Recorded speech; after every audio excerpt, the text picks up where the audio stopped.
The bar hummed with that dangerous energy of a Friday night. Just enough strangers to make things interesting, just enough alcohol to make me bold. That's when I noticed him.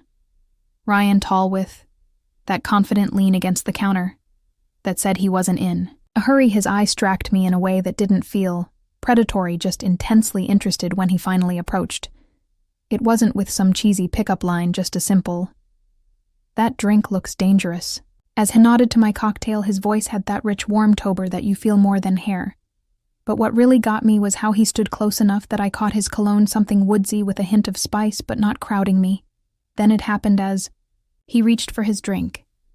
His forearm brushed mine, just a fleeting contact, but the warmth of his skin against mine sent an unexpected jolt. Through me, my breath caught in that way it does when the elevator dropped, suddenly. "You felt that too," he murmured. Not a question. His fingers hovered near mine on the bar top, not touching but close enough that I could imagine the heat radiating from them.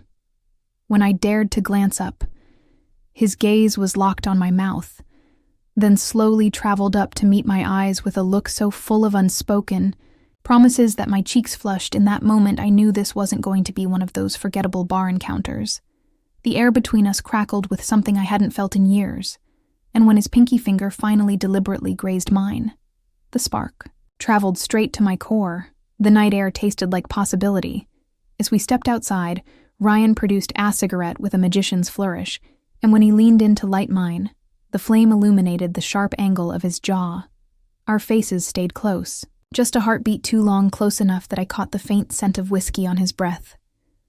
His hand found the small of my back as we walked. Not possessive, just present. The warmth of his palm seeped through my dress, every slight press of his fingers, sending tiny shocks up my spine. Streetlights painted us in alternating stripes of gold and shadow, turning our movements into something cinematic. When our shoulders brushed, he didn't pull away. Instead, he let the contact linger, his arm aligning with mine, in a way that felt strangely intimate for such a simple touch. The city sounds faded, until all I heard was the syncopated rhythm of our footsteps, and my own pulse in my ears. He took the cigarette from my fingers, without asking, his lips grazing where mine had been. The look he gave me as he exhaled, half smile, half challenge, made me stomach tighten in that moment. The space between our bodies felt charged like the air before a summer storm. His thumb swiped a non-existent speck from my lower lip, the briefest contact that somehow burned hotter than the cigarette between his fingers. We both knew where this was heading, and for once I wasn't in a hurry to get there. The door's quiet click echoed like a starting pistol in the hushed room. Ryan's hands rose to frame me face, his thumbs tracing my cheekbones with unbearable softness, the kind of touch that made my knees weaken before we'd even moved toward the bed. His fingers worked my zipper downward, inch by excruciating inch, pausing at the small of my back to press a single searing kiss to the newly exposed skin. There, the contrast between his warm mouth and the cool air raised goosebumps across my body. When the dress pulled at my feet, he simply looked, his dark eyes drinking me in with a reverence that made me feel both war-ripped and devoured. We sank onto the mattress in a slow-motion collapse, his palms skating up my bare thigh with just enough pressure to make my breath catch. He explored me like something precious, fingertips charting the dip of my waist, the curve of my shoulder, the flutter of my pulse at my throat. Every brush of his callous skin against mine sent electric currents, radiating outward when he rolled atop me. The weight of him became my entire world. His chest pressed against mine. With each steady breath, our heartbeats communicating what words couldn't. His lips found that sensitive spot beneath, my ear lingering just long enough to make my fingers clutch at the sheets. The room smelled of his cologne and our shared warmth. The silence, broken only by shaky exhales and the rustle of cotton against skin in that suspended moment.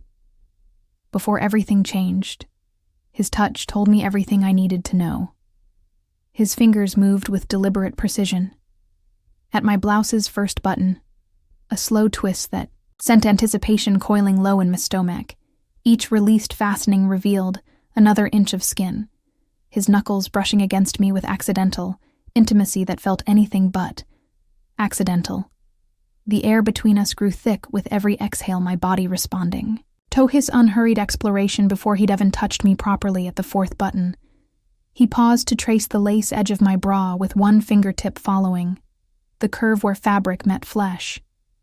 The contrast of his work-roughened hands against the delicate material made me shiver when he finally pushed the blouse. From my shoulders, his palms slid down my arms in a caress so slow it bordered on torture fingertips, memorizing the dip of my elbows, the flutter of pulse at my wrists. His belt buckle clinked. In the quiet room as I returned the favor, my hands less practiced but equally determined, the warmth of his skin beneath crisp cotton surprised me, the hard planes of his stomach tensing under my exploratory touch. We became a tangle of half-removed clothing and wandering hand. Each new discovery met with soft and wordless encouragement. When the last barrier finally fell away, he pulled me against him with a groan that vibrated through my entire body, skin to skin. At last every nerve ending came alive, the brush of his chest hair, the smooth strength of his thighs, the intoxicating hut radiating between us in that suspended moment before surrender. We yet touched say everything. Words couldn't. The sheets whispered beneath us as we sank into the mattress, two bodies, becoming a single silhouette in the dim light. His skin burned against mine, not the scorch of wildfire, but the deep golden warmth of sunlight stored in summer stones. His hands mapped my curves, with reverence fingertips, tracing invisible pathways. Between freckles I'd forgotten existed when our legs tangled. The rough brush of his calf against my smooth thigh sent sparks dancing along my nerves. He kissed me like we had all the time in the world. Slow, deep strokes of his tongue mirroring the rhythm. His ships would soon discover the weight of him pressed me into the mattress, grounding and exhilarating all at once. In the space between breaths, I realized this wasn't just bodies connecting. It was the way his exhales syncopated with my gasps. How his fingers laced through mine as if we could fuse together, the room filled with wordless sounds. The creak of bedsby springs, the rustle of cotton.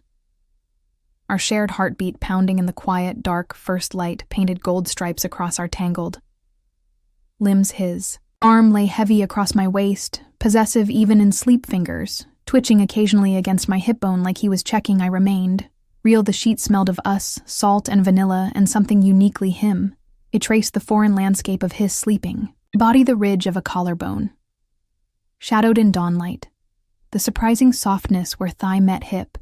His breath warmed my shoulder in steady waves, each exhale stirring the hair at my nape. Last night's passion had settled into this quiet understanding. Our bodies, no longer hungry but comfortably sided, the indent of his head on the pillow, the way my leg naturally slotted between his. These casual intimacies felt more revealing than anything we'd done.